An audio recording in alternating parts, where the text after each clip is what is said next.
two tragic road collisions involving victims from Erdington led me to work closely together with bereaved families campaigning for justice for their loved ones. The families' determination, like those that we have heard today, through grief to campaign for justice is remarkable and never ceases to be an inspiration to those around them.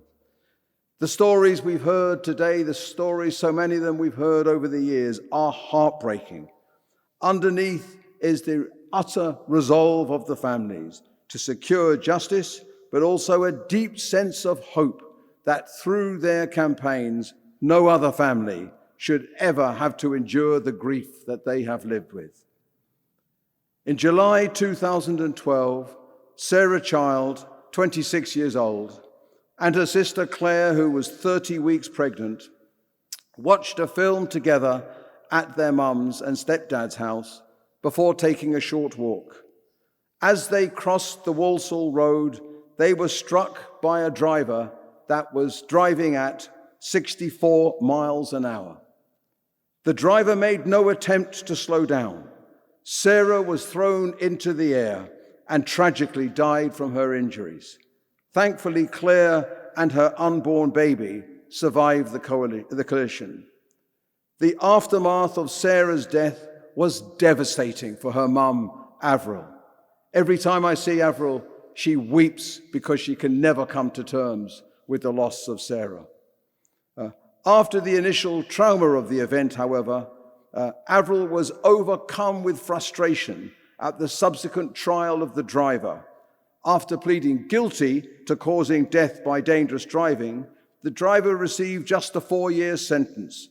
As Avril has said to me often, if he had killed with any other weapon, he would have been tried for murder. Even more frustrating was that whilst the driver was disqualified from driving for 4 years, this ban started during his time in prison and therefore did nothing to prevent him from driving upon his release. Avril resolved to prevent these two injustices from occurring again, and it's been an honor to work with her on her campaign. Together, we were successful in ensuring that the law was changed, that those disqualified from driving served their bans on release from prison, not during their sentence.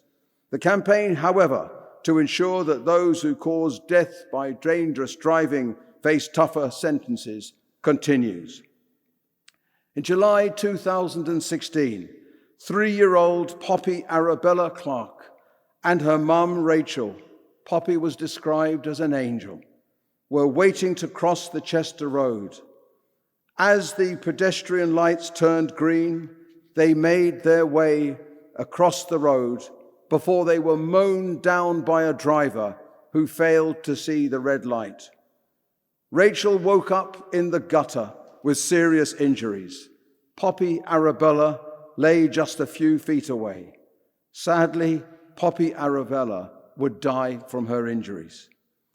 During the following court case, it came to light that the 72-year-old driver had been twice told by optometrists in the weeks leading up to the collision that even whilst wearing his glasses, his poor eyesight made him unfit to drive. Despite these warnings, the driver still got behind the wheel that day without no glasses, and as a consequence, Poppy died a terrible death.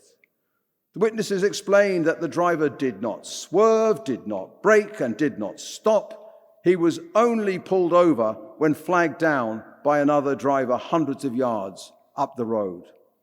Since then, Poppy Arabella's parents have campaigned to make it a requirement of the medical professionals that they must inform the DVLA of someone medically unfit to drive. Not advisory, they must inform the DVLA, and for that to be underpinned by changes in the law.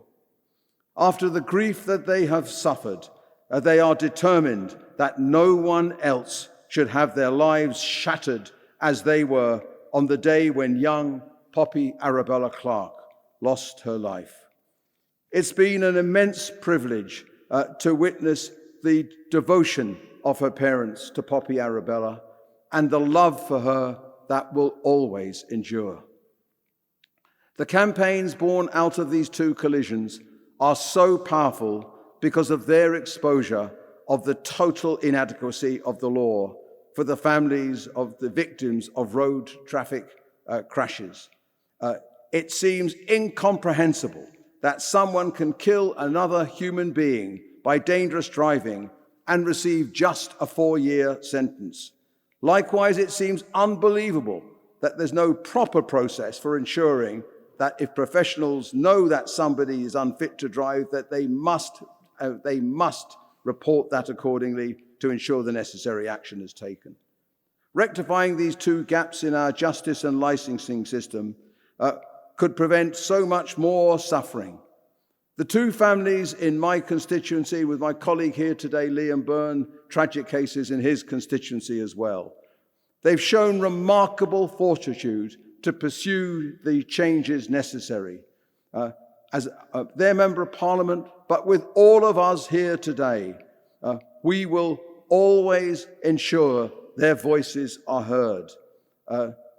Susan, they will never be forgotten. We will always, always stand on their side.